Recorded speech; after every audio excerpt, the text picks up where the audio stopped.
गोकुळच्या सुखा अंत पार नाही लेखा। बाळकृष्ण नंदा घरी आनंदल्या नरनारी।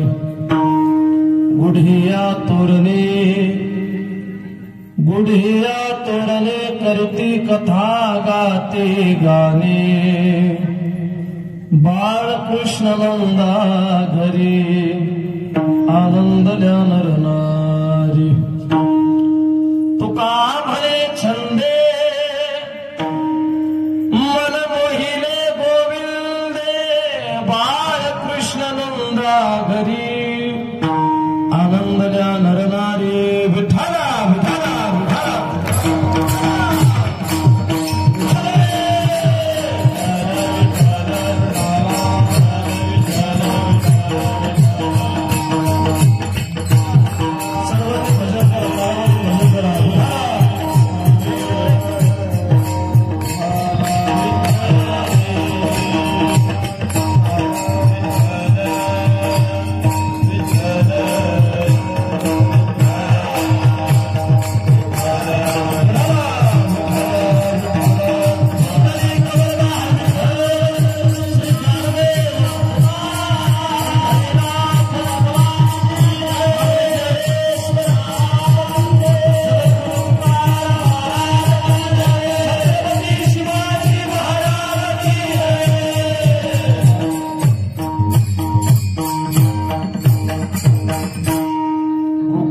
सुखा अंत पार नाही लेखा।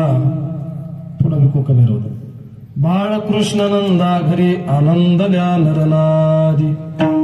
महायोग पेटे तटे भीमरथ्यम पुंडरीकाय दातुम मुनींद्रे। समागत्य तिष्ठान्तमानंद कंदं परब्रह्मलिंगं भजे पांडुरंगं। तडिद्वाससं नीलमेघावभासं रमामन्दिरं सुन्दरं चित्प्रकाशम्। वरं त्विष्टिकायां समन्यस्तपादं परब्रह्मलिंगं भजे पांडुरंगं।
त्यांच्या कृपादान कथेचा विस्तार बाबाजी सद्गुरुदास तुकाजी यांचे केले स्मरण होय सकळ विद्येचे अधिकरण तेचे वंदो श्री चरण श्री गुरूंचे ते नमस्कारोने आता ओम नमो ज्ञानेश्वरा करुणा करा दयाळा तुमचा अनुग्रह लाधलो पावन झालो चराचरी श्री गुरु चरण सरोजिरजी निज मनु मुकुर सुधारी बरनवर कुवर विमल जसू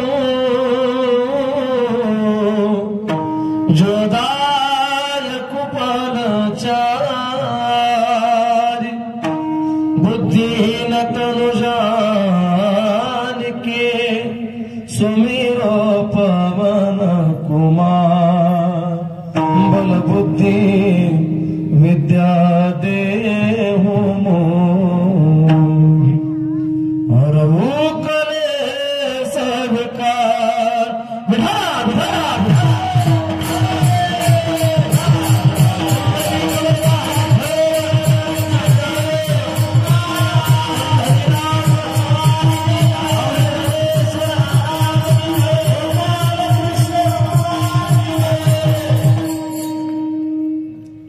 गोकुळेच्या सुखांत पार नाही लेखा बाळकृष्ण नंदा घरी आनंदल्या नर नारी प्रस्तुत प्राप्त प्रसंगी कीर्तन रूपे सेवेकरता निवडलेला अभंग जगदवंदनीय जगद्गुरु देवाचे सुप्रसिद्ध साधू अगदी तुमचा आमचा संसार सुखाचा व्हावा म्हणून स्वतःच्या संसारावर तिलांजली अर्पण करणारे नव्हे नव्हे देहूचे महान असणारे संत जगद्गुरु विको कमी करा बोलतो पूर्ण विको कमी करा थोडा ट्रबल द्या मला थोडा आवाज थोडा मोकळा आला पाहिजे समोर गोड असणारा माझ्या तुकोबरांचा हा 4 चरणांचा मला असं वाटतं जवळजवळ अगदी सर्वांच्या पाठांतरातला असणारा कार्याच्या प्रकरणातील अगदी मला असं वाटतं 4 चरणाचा अभंग जमलेल्या सर्व संत मायबापांच्या सेवेकरता निवडलेला आहे विठ्ठला विठ्ठला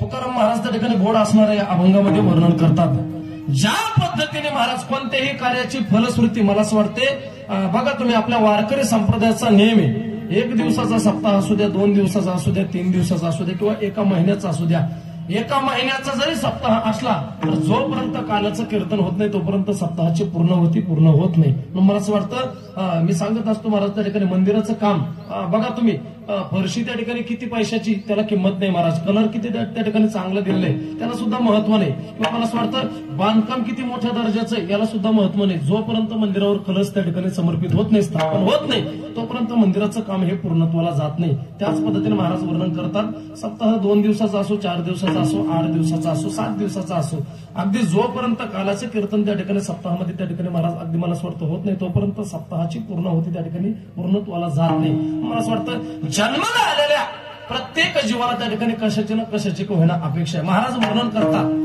गोकुळातील लोकांना सुद्धा महाराज अपेक्षा होती पण ती खऱ्या सुखाची होती आपल्याला अपेक्षा आहे सुखाचीच आहे पण आपला सुख त्या ठिकाणी शोधण्याचा मार्ग त्या ठिकाणी काही प्रमाणात चुकलेला आहे महाराजांनी वर्णन केलं नको असणाऱ्या गोष्टीमध्ये आपण सुख शोधण्याचा प्रयत्न केला त्याचा परिणाम असा झाला जीवन त्या ठिकाणी दुःखाला कारणीभूत ठरलं नव्हे गोकुळातील लोकांना सुखाची अपेक्षा होती पण त्यांनी खरं सुख त्या ठिकाणी प्राप्त करून घेतलं खरं सुख कशामध्ये महाराजांनी त्याचं वर्णन केलं ज्या दिवशी गोकुळातील लोकांनी अगदी या 3.5 हाताच्या गोकुळातील चिंता नावाची दासी त्या ठिकाणी बाहेर काढली आणि भगवान परमात्मा त्या ठिकाणी अंतःकरणामध्ये त्या ठिकाणी विसावला नव्हे अंतःकरणामध्ये त्या भगवंताला साठवलं खरं सुख त्यांच्या जीवनामध्ये त्यांना प्राप्त झालं चिंता ते पळाली गोकुळा बाहेरी मला असं वाटतं चिंता नावाची दासी निघून गेली आणि भगवान परमेश्वराने अंतःकरणामध्ये प्रवेश केला खरं सुख खरा आनंद त्यांच्या जीवनामध्ये त्यांना प्राप्त झाला महाराज वर्णन करतात या जगामध्ये जर तुम्हाला खरं सुख पाहिजे असेल तर खरं सुख फक्त 2च ठिकाणी महाराज मी सांगत असतो एक तर संतांच्या ठिकाणी नाहीतर एक तर देवाच्या ठिकाणी मला असं वाटतं सुख वसे हेची ठाई बाबू पायी संतांच्या किंवा तेने विन जीवा सुख नव्हे एक तर देवाजवळ एक तर संतांजवळ अगदी मला असं वाटतं देव आणि संत जर सोडले तर इतर कोणत्याही ठिकाणी तुम्ही सुख शोधण्याचा प्रयत्न केला तर खऱ्या सुखाची प्राप्ती तुमच्या जीवनात तुम्हाला होणार नाही. मला असं वाटतं आपण सुख शोधतो. मी सांगत असतो महाराज, अगदी संसारामध्ये जे सुख आहे किंवा इंद्रियापासून मिळणारं जे सुख आहे, विषय भोगामध्ये जे आपल्याला सुख त्या ठिकाणी महाराज प्राप्त होतं ते सुद्धा सुख आहे. पण ते सुख कसं आहे महाराज त्याचं वर्णन करतात. विषयाचे समसुख बेगडाची बाहुली. ज्या पद्धतीने मी सांगत असतो, पूर्वीच्या काळामध्ये जर पोळा भरला तर पोळा भरल्याच्या नंतर लोक बैलाच्या शेंगाला ते बेगड लाईत होते. बरोबर, आपल्याकडे बेगडच म्हणते त्याला, आहे की नाही? बेगड लाईत होते महाराज. अगदी मला असं वाटतं ते बेगड लावल्याच्या नंतर ते बेगड 2 दिवस राहत होतं. पोळा फुटूच तर, बरोबर. अगदी पोळा फुटल्याच्या नंतर ते बेगड सुद्धा नाहीच होत होतं महाराज. कल्पना करा, अगदी काही कालावधीपर्यंतच त्या ठिकाणी त्या बेगडाची चमक ही शिल्लक राहते. महाराज सुद्धा तेच वर्णन करतात. विश्वाचं सुख सुद्धा तसंच आहे. जोपर्यंत आपले इंद्रिय मजबूत आहे, थोडा विकू मला रिटर्न कमी आहे बोलतो, जोपर्यंत आपले इंद्रिय मजबूत आहे तोपर्यंत आपल्याला विषयाचं सुख त्या ठिकाणी भोगता येतं. आणि एकदा का इंद्रिय मावळले, आला बागून आजा, एकदा का इंद्रियाने रामराम केला तर विषयाचं सुख सुद्धा आपण आपल्या जीवनामध्ये भोगू शकत नाही. महाराज वर्णन करतात, गोकुळातील लोकांनी खरं सुख त्या ठिकाणी देवामध्ये शोधण्याचा प्रयत्न केला. नवे नवे भगवान परमात्मा त्यांच्या जीवनामध्ये त्यांना प्राप्त झाला. आणि ज्या दिवशी मला असं वाटतं परमात्मा त्यांच्या जीवनामध्ये त्यांना प्राप्त झाला, अगदी विषयाचं जे सुख होतं ते सुख त्यांच्या जीवनात त्यांना क्षीण वाटू लागलं. मनाचं बोलणार नाही. नित्यानंदा पुढे आनंद तो कोण, विषय सुख पायी बापुढे ते क्षीण. कल्पना करा, तो आनंद जीवनात प्राप्त झाल्याच्या नंतर महाराज हे विषयातलं सुख कसं आहे ते क्षीण आहे. म्हणून महाराज वर्णन करतात, पूर्वीच्या काळामध्ये राजे महाराजे त्या ठिकाणी मला असं वाटतं की आनंद साजरा करायचे. नवे जर एखाद्या राजे महाराजांच्या घरामध्ये एखादा आनंदाचा क्षण प्राप्त झाला तर त्या आनंदाच्या क्षणामध्ये किंवा त्या प्रसंगामध्ये संपूर्ण नगरी त्या ठिकाणी सहभागी व्हायची. आणि त्या काळामध्ये सुद्धा तोच प्रसंग घडला. खरं सुख त्यांच्या जीवनामध्ये कधी प्राप्त झालं, नंद राजांच्या आयुष्यामध्ये, त्यांच्या जीवनामध्ये सरते शेवटी त्यांना पुत्र प्राप्ती झाली. नवे साक्षात जगाचं चालक मालक असणारा परमात्मा त्या ठिकाणी अवताराला आला. आणि अवताराला आल्याच्या नंतर त्यांच्या जीवनात किती आनंद झाला, महाराजांनी त्या आनंदाचं वर्णन केलेलं आहे. महाराज वर्णन करतात, खरं सुख, खरा आनंद त्या गोकुळवासियांच्या जीवनामध्ये प्राप्त झाला. त्या आनंदाला अंतही राहिला नाही आणि पारही राहिला नाही. गोकुळीच्या सुखा अंत पार नाही लेखा. पण कधी अगोदर बाळ कृष्ण नंदा घरी, नंद राजाच्या घरी भगवान परमात्मा हे अवताराला आले, अवतीर्ण झाले. आणि मला असं वाटतं आनंद झाला कोणाकोणाला, महाराजांनी त्याचं वर्णन केलं. नर असेल, नारी असेल, नवे पशु पक्ष्यांना सुद्धा आनंद झाला. मयुरादी पक्षी नृत्य करीताती, नदी वाहताती दोही थळ्या. कल्पना करा, पशु पक्ष्यांना आनंद झाला. अगदी मला असं वाटतं की यमुना मैयाला नवे अनेक असणाऱ्या नद्यांना सुद्धा आनंद झाला की भगवान परमात्मा हा अवताराला आला. पण मला असं वाटतं आनंदल्या नरनारी.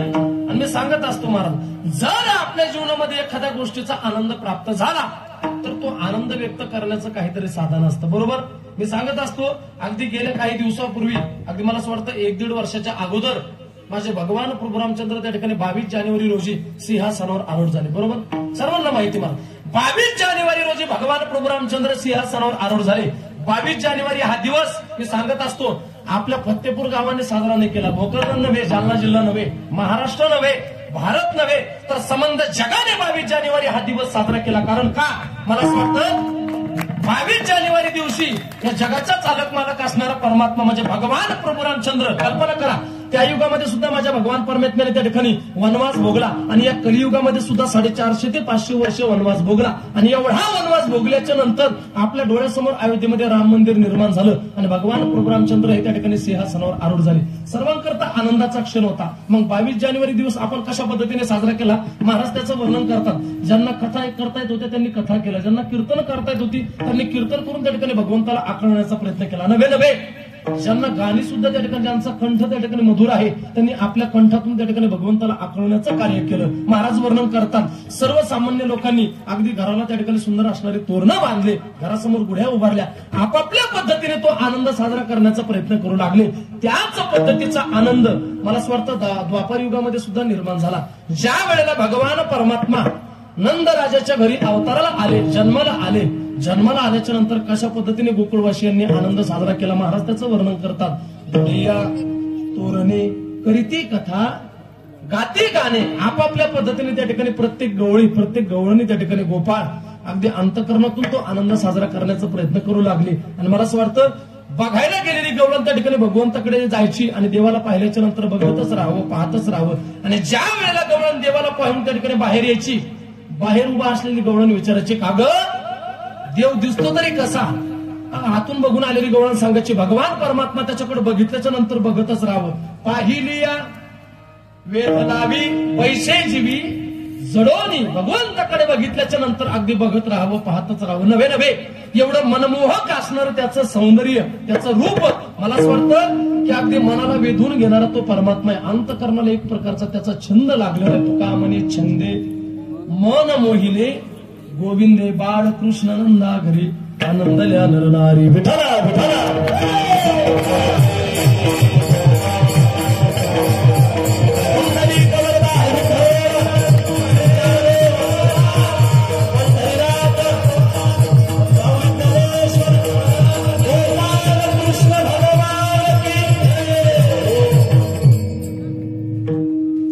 हा झाला अभंगाचं सरळ सरळ भावार्थ.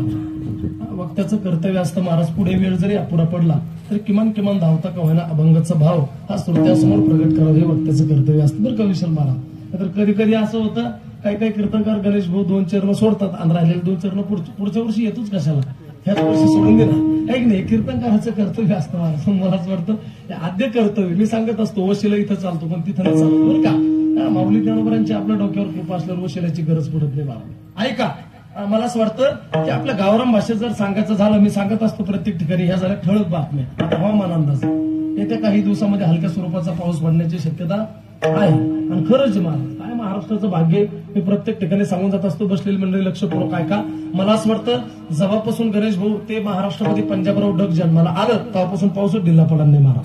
त्याला सांगितलं की पडतोच, आमच्याकडे पडला ढिल्ला पण तुमच्याकडे बरं आहे महाराज बरं का, बरं आहे. मला असं वाटतं ओघात आलं म्हणून बोलण्याचा प्रयत्न करेल. कल्पना करा जेवढे संत जेवढे महात्मे जगामध्ये झाले नाही तेवढे एकट्या भारताच्या भूमीमध्ये झाले बरोबर. ही भारताची भूमी साधारण नाही, त्याच्या पुढे बोलण्याचा प्रयत्न करेल. जेवढे संत जेवढे महात्मे भारताच्या भूमीमध्ये झाले नाही तेवढे एकट्या महाराष्ट्राच्या भूमीमध्ये झाले. ही महाराष्ट्र संतांची भूमी. त्याच्या पुढे जर बोलण्याचा प्रयत्न केला तर मी सांगत असतो जेवढे संत जेवढे महात्मे महाराष्ट्राच्या भूमीमध्ये झाले नाही तेवढे एकट्या मराठवाड्याच्या भूमीमध्ये झाले. मनाचं बोलणार नाही महाराज. ऐका याच मराठवाड्याच्या भूमीमध्ये मी सांगत असतो जगाला ज्ञानेश्वरी सारखा ग्रंथ दान देणाऱ्या माझ्या विश्व माऊली ज्ञानोबांचा जन्म झालेला आहे आपेगाव नगरीमध्ये बरोबर. निवृत्ती दादा सोपान काका आदिशक्ती मुक्ताबाई नव्हे नव्हे याच मराठवाड्याच्या भूमीमध्ये मी सांगत असतो पूर्वीच्या काळामध्ये धर्माचा न्याय केला जात होता अशी असणारी दक्षिण काशी म्हणजे पैठण क्षेत्रामध्ये आमच्या शांतीब्रह्म नाथबाबांचा जन्म झालेला आहे. याच मराठवाड्याच्या भूमीमध्ये परभणी जिल्ह्यामध्ये गंगाखेड तालुक्यामध्ये आमच्या संत जनाबाईंचा जन्म झालेला आहे. याच मराठवाड्याच्या भूमीमध्ये मी सांगत असतो मला असं वाटतं हिंगोली जिल्ह्यामध्ये नरसी नावाचं क्षेत्र आहे. त्या नरसी क्षेत्रामध्ये आमच्या संत शिरोमणी नामदेवरायांचा जन्म झालेला आहे. आणि सेनगाव तालुक्यात त्याच परिसरामध्ये आमच्या जयराम बाबांचा उत्सव चालू आहे बरं का. मी सांगत असतो महाराज ही पुण्य पावन भूमी नव्हे नव्हे या भूमीचं वर्णन करावं तेवढं कमी आहे महाराज. या भूमीबद्दल बोलावं तेवढं कमी. अगदी मला असं वाटतं अशा पुण्य पावन संतांच्या पदस्पर्शाने पावन झालेल्या भूमीमध्ये तुमचा आमचा सुद्धा जन्म झालेला आहे म्हणून तर म्हणावं लागतं पवित्र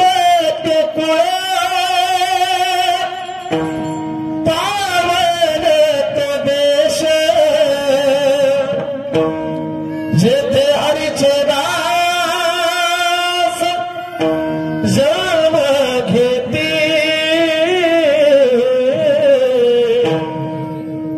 पवित्र पावन तो देश जेथे हरीचे दास जन्म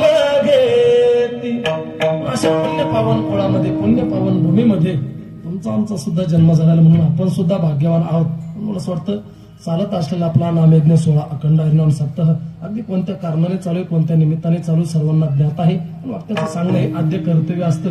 अगदी सालाबाद प्रमाणे याही वर्षी थाटामाटामध्ये संपन्न होत असलेला आपला हा नामयज्ञ सोहळा मला असं वाटतं 28 वर्षाची ही परंपरा आहे आपली बरोबर.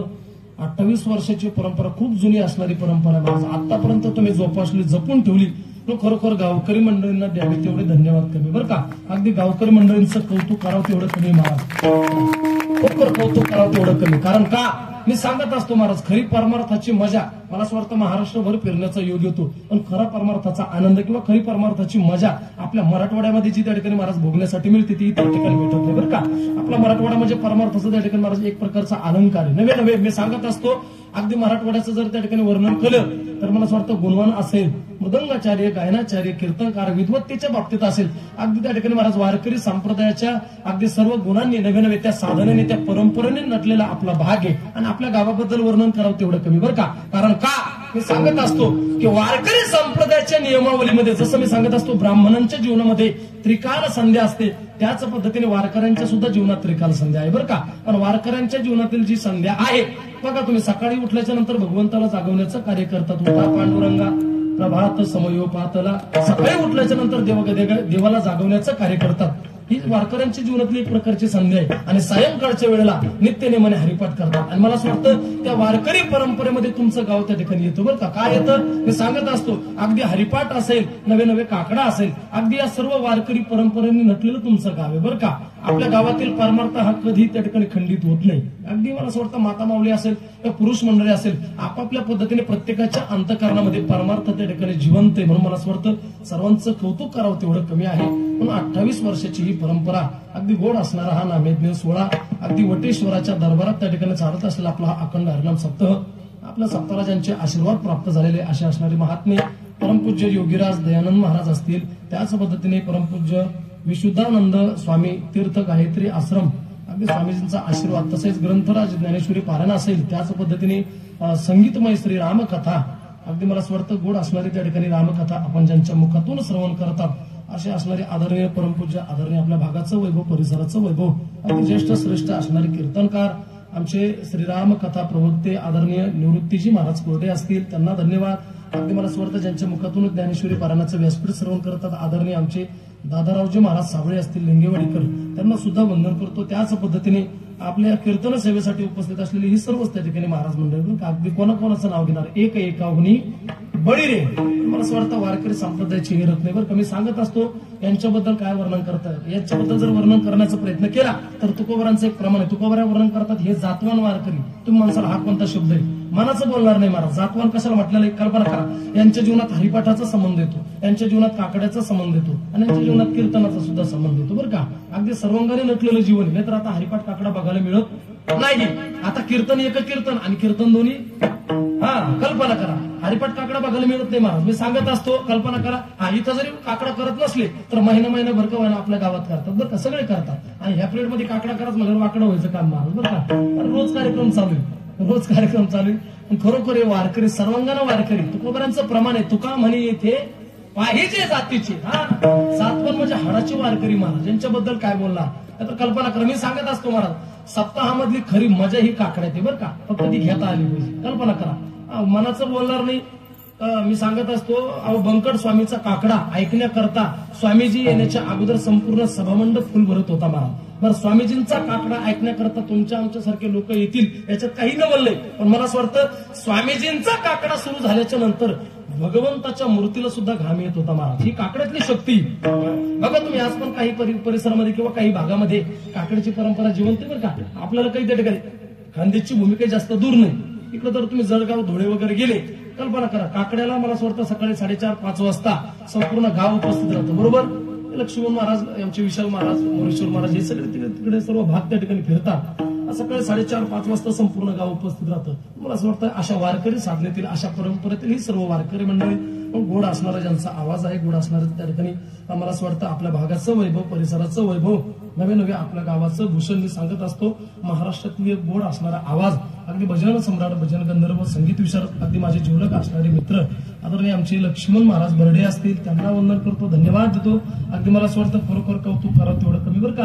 ही मंडळी गावात वेळ देतात, अगदी गावातला प्रत्येक कार्यक्रम त्या ठिकाणी अंतःकरणापासून करण्याचा प्रयत्न करतात. म्हणून खरोखर लक्ष्मण महाराजांना द्यावे तेवढे धन्यवाद. त्याच पद्धतीने गोड असणारा ज्यांचा आवाज आहे, गोड असणारा ज्यांचा सूर आहे, अगदी मला असं वाटतं आपल्या परिसराचं वैभव, भागाचं वैभव, नवे नवे मी सांगत असतो वारकरी साधनेतील रामभाऊ महाराज राऊत, अगदी या महात्म्यांच्या सानिध्यामध्ये ज्यांचं जीवन गेलेलं आहे असे असणारे अगदी माझे जीवलग असणारे आमचे मोरेश्वर महाराज, आज ते सुद्धा कीर्तनाला उपस्थित. मोरेश्वर महाराजांना सुद्धा धन्यवाद देतो. मला असं वाटतं आमच्या मोरेश्वर महाराजांची सुद्धा कीर्तन सेवा आपण श्रवण केली बरं का. अगदी पहिल्या दुसऱ्या दिवशी आमच्या मोरेश्वर महाराजांचं कीर्तन त्या ठिकाणी श्रवण केलं. म्हणून आमच्या मोरेश्वर महाराजांना सुद्धा धन्यवाद देतो. त्याच पद्धतीने गोड असणारा ज्यांचा मृदंग आहे, अगदी गोड असणारा ज्यांचा हात आहे. आणि मी सांगत असतो महाराज आमचे होठ बोलतात पण यांचे बोट बोलतात बरं का. हे सोपं नाही. जावी त्याच्या वंशा तेव्हा कळी, खावे त्याचा रसा नाही. बसल्या बसल्या म्हणणं सोपं आहे. महाराज तुम्हाला वाजता आलं नाही, महाराज तुम्हाला गाता आलं नाही, इथे येऊन म्हणून पाना कसे गुदगुले होते. हे सोपं नाही महाराज, हे सोपं नाही. मी सांगत असतो अहो दिवसभर शेतामध्ये काम करणं एकीकडं आणि कीर्तनात 2 तास पखावज वाजवणं एकीकडे, गायन करणं एकीकडे, हे सुद्धा ताकदीचं काम आहे महाराज. स्वर लावणं एवढं सोपं नाही. मी सांगत असतो एवढा त्या ठिकाणी शेडजी लावायचा असला किंवा मुकडे तुकडे वाजायचे असले तर सगळी इंद्रिय एका खोलीत घालावं लागते मला, त्याशिवाय शक्य नाही बरं का. हे सोपं नाही महाराज. हे खरोखर आपल्या गावाचं भाग्य, आपल्या गावाचं भूषण आहे. आदरणीय मृदंग सम्राट, मृदंग अलंकार माझे जीवलग असणारे आमचे विशाल महाराज बर्डे, आमच्या विशाल महाराजांना सुद्धा धन्यवाद देतो बरं का. या सर्व गुणवालांकरता जोरदार टाळ्या वाजवा सर्वांना. अगदी मला स्वतः पत्रिकेमध्ये उपस्थित असलेले सर्वच महाराज म्हणले, त्याच्यामध्ये विजय महाराज बर्डे असतील, ज्ञानेश्वर महाराज, विष्णू महाराज शिंदे असतील, गायनाचार्य मला स्वतः अंबादास महाराज साबळे असतील, जनार्दन महाराज साबळे असतील, अमोल काळे, तुकाराम महाराज साबळे. हा बरं झाले आले नाही ते आज. हा मग भाग्यच म्हणावं लागेल महाराज. मला वाटलं होतं येते का काय. हा पण त्यांना बरं झालं, त्यांना देवानं बुद्धी दिली बरं का. नाहीतर समोरच बसली असते, पाहायचंच काम नव्हतं. मग म्हणजे मला प्रश्न विचारायचं कामच नव्हतं कोणाला. हा प्रश्न विचारणं आणि उत्तर देणं सोबतच आहे. मला असं वाटतं आमचे तुकाराम महाराज, त्याच पद्धतीने शालिक महाराज साबळे असतील, हरिभाऊ महाराज, अवचितराव महाराज, पंडित महाराज, पांडुरंग महाराज, आजीनाथ महाराज, सोमनाथ महाराज, रावसाहेब महाराज आणि शिवाजी महाराज साबळे, त्याच पद्धतीने विलेकरी आमचे पांडुरंग महाराज लोखंडे, माजी सैनिक आमचे विठ्ठल महाराज बर्डे. कुठे गेले. सनी देओल सोबत फोटो त्यांचा बरं का. पाहिला महाराज त्यांच्या मोबाईलमध्ये बघितलं. आमच्या गणेश भाऊच्या घरामध्ये दाखवला त्यांनी. मला असं वाटतं बॉर्डर पिक्चर काढ आत्तावाचा आहे तो, अनेक जुना आहे महाराज बरं का. आणि खरोखर मला असं वाटतं कौतुकी बरं का. काही का असं ना आपल्या जीवनातला काही थोडंफार का व्हायला वेळ देश सेवेसाठी खर्च झालेला आहे, हे विशेष आहे महाराज. आणि मला असं वाटतं की आताच्या काळामध्ये खरं संतांची उपमा कोणाला द्यावी लागेल तर ती सैनिकांनाच द्यावं लागेल बरं का. तर त्यांच्यामुळे आपण जिवंत त्यांच्यामुळे आपण त्या ठिकाणी अगदी एवढे सुखरूप आहोत. खरोखर आमचे सैनिक, माजी सैनिक आमचे त्या ठिकाणी विठ्ठलराव, तुम्हाला सुद्धा खूप खूप धन्यवाद. अगदी महाराज वजनदार माणूस बरं का. कीर्तनकार आले की कीर्तन मी इथं त्या ठिकाणी जुना आहे म्हणून काही नाही, पण नवीन कीर्तनकार आल्यावर घ्यायचंच काम महाराज त्याला बरं का. ते असं वर्णन करून सांगते कीर्तनकाराला असं कीर्तन म्हणजे विशेष नाही. पण ते आता मला माहिती विठ्ठलरावचं सगळं माहिती मला, कारण मी पाहिलं ते नाचताना पाहिले, ते उड्या मारताना पाहिले. अगदी जुना असणारा परिचय आमचा बरं का. गोड असणारे व्यक्तिमत्व आमचे विठ्ठलराव, माजी सैनिक म्हणून त्यांना धन्यवाद. त्याच पद्धतीने आमचे हार्मोनियम वादक रामदास जाधव, यशवंतराव महाराज जाधव आलापूरकर, त्याच पद्धतीने चोपदार आदरणीय आमच्या त्या ठिकाणी जीवलग असणारे कृष्णा महाराज, त्यांना सुद्धा धन्यवाद देतो. तसेच टाकडा भजन त्या ठिकाणी आमचे जनार्दन महाराज, आमचे मोरेश्वर महाराज आणि भजनी मला असं वाटतं फत्तेपूरकर भजनी मंडळी, त्याच पद्धतीने हरिपाठ आमचे उमेश महाराजांची सर्व ही संस्थेतील विद्यार्थी मंडळी बरं का. मला असं वाटतं की हरी जागर, मला असं वाटतं त्याच पद्धतीने सर्वच त्या ठिकाणी अगदी गावातील भजनी मंडळी असतील, आपल्या परिसरातील त्या ठिकाणी वारकरी मंडळी असतील, सर्वांना वंदन करतो. विशेष सहकार्य हिवाळे महाराज, तसेच श्री काळे गुरुजी, अगदी गोड असणारा आमचा आवाज तुमच्या कानापर्यंत जे पोहोचवण्याचं कार्य करतात, सुंदर असणाऱ्या आमच्या बर्डेदादांची ही साऊंड सिस्टम, एकदा त्यांच्याकरता टाळ्या वाजवा बरं का. सुंदर असणारं साऊंड म्हणून आमच्या बर्डे माऊलीला सुद्धा धन्यवाद देतो. त्याच पद्धतीने मला असं वाटतं आज ज्यांनी माझं कीर्तनाचं यजमानत्व घेतलेलं कीर्तन शिवाजांनी घेतलेले आहे, असे असणारे आमचे श्री अंकुश सर्जेराव पाटील बर्डे, आमच्या बर्डे पाटलांना सुद्धा धन्यवाद देतो. अगदी परिचित अपरिचित सर्वच त्या ठिकाणी बरं का. अगदी प्रत्येकाचं सहकार्य या सप्ताहामध्ये आहे. अन्नदान असेल, अगदी कीर्तनकाराचं सौजन्य असेल, मला असं वाटतं मंडपची सेवा असेल, आपापल्या पद्धतीने जे जे काही त्या ठिकाणी सेवा करता येत होती ती प्रत्येक सेवा प्रत्येकाने करण्याचा प्रयत्न केला. म्हणून सर्वांना द्यावे तेवढे धन्यवाद कमी. ज्या ज्या वेळेला विठ्ठल विठ्ठल भजन होईल मग भजन करायचं, हाताने टाळी वाजवायची. अगदी मला असं वाटतं ज्यांचा वेळोवेळी मला फोन आला, अगदी मला असं वाटतं आपले सर्वच त्या ठिकाणी गावातले मंडळी बरं का, सर्वच गावकरी मंडळी, त्यामध्ये आमचे मनोहर महाराज असतील, गणेश महाराज असतील, अगदी माझे सर्व जीवलग असणारी मंडळी, सरपंच बसलेले तिकडं, अगदी सर्व मंडळी बरं का. वेळोवेळी फोन आला, वेळोवेळी त्यांनी सांगितलं महाराज तुमची कोणती तारीख घ्यायची. मला मनोहर भाऊन त्या ठिकाणी फोन केलं सांगितलं, अगोदरच बोलले मला महाराज तुमचा कोणता दिवस घालू. मी सांगितलं आपला 10 सोडून कोणता घाला, काय अडचण. मधली तारीख रिकामी नव्हती बरं का, मधली तारीख रिकामी नव्हती. आणि माऊली ज्ञानोबा कृपा आहे महाराज, तुमच्यासारख्यांचा आशीर्वाद आहे पाठीशी. मी सांगत असतो अंतःकरणामध्ये सेवा असली पाहिजे. आणि सध्या आमचा त्या ठिकाणी जयराम बाबांचा कार्यक्रम चालू बरं का. आमचे गणेश भाऊ सुद्धा काही काळ त्या ठिकाणी बाबांच्या सानिध्यात राहिलेले, सेनगाव तालुक्यामध्ये, हिंगोली जिल्ह्यामध्ये. अगदी मला असं वाटतं कोणतं गाव येते, नाही सेनगाव तालुक्यात गाव आहे, तर गावाचं नाव आठवत नाही आता मला. पत्रिका वगैरे आहे आमच्या गाडीमध्ये. पण त्या ठिकाणी सुंदर असणारा जयराम बाबांच्या पुण्यतिथीचा महोत्सव त्या ठिकाणी चालू आहे. मला असं वाटतं ही सर्व वारकरी साधनेवर प्रेम करणारी माणसं अगदी आमच्या मनोभावनी फोन केला, गणेश भाऊन फोन केला, सर्वांनी फोन केले आणि सांगितलं महाराज ही तारीख लिहून घ्या. मधली तारीख रिकामी नव्हती, पण तरी सुद्धा खरोखर तुमचं माझ्यावर असलेलं हे प्रेम बरं का, तुम्ही काल्याची कीर्तनाची सेवा मला दिली. नाहीतर एवढं प्रेम कोणी कोणावर करीत नाही. आणि खरं सांगू का, तुमचं एवढं प्रेम आहे, तुमच्या प्रेमाला त्या ठिकाणी मला असं वाटतं अगदी तोड नाही. आणि माझ्याबद्दल तुम्हाला काही वेगळं सांगण्याची गरज नाही, कारण तुम्ही मला त्या ठिकाणी